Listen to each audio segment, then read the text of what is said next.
De l'eau a coulé sous le pont, 8 ans.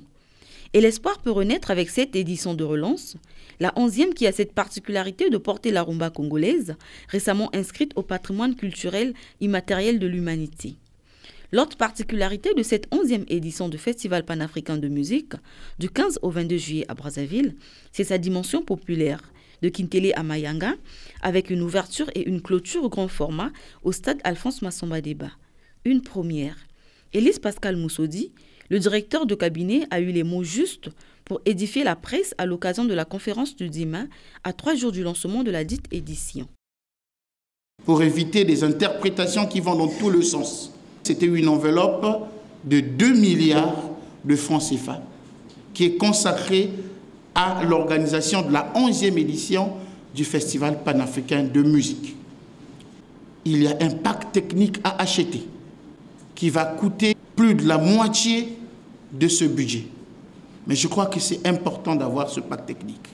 La presse, curieuse avec ses 1001 questions, les artistes présents pour la circonstance avec leurs préoccupations, belle ambiance. Cette conférence de presse, surtout quand on s'attarde sur les chiffres, 2 milliards de budget, dont plus de la moitié défalquée pour une scène moderne au FESPAM.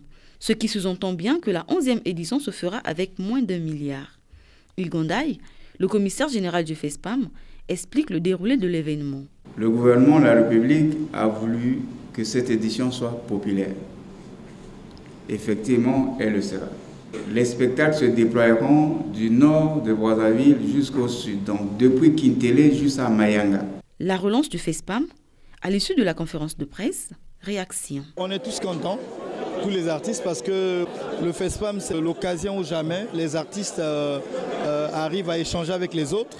Et ça nous permet aussi de trouver des marchés. Je suis fier de voir qu'après 8 ans de cela, la dernière édition auquel d'ailleurs j'ai participé, et qu'il n'y a plus de FESPAM, et voir un relancement, c'est un plaisir. Voilà. 13 mai, retenons la date. Lancement national à Sibiti dans l'allée Koumou et 31 mai, lancement international au siège de l'UNESCO à Paris en France. Le thème, le voici. La rumba congolaise envoie de la base identitaire vers les vertices du patrimoine de l'humanité.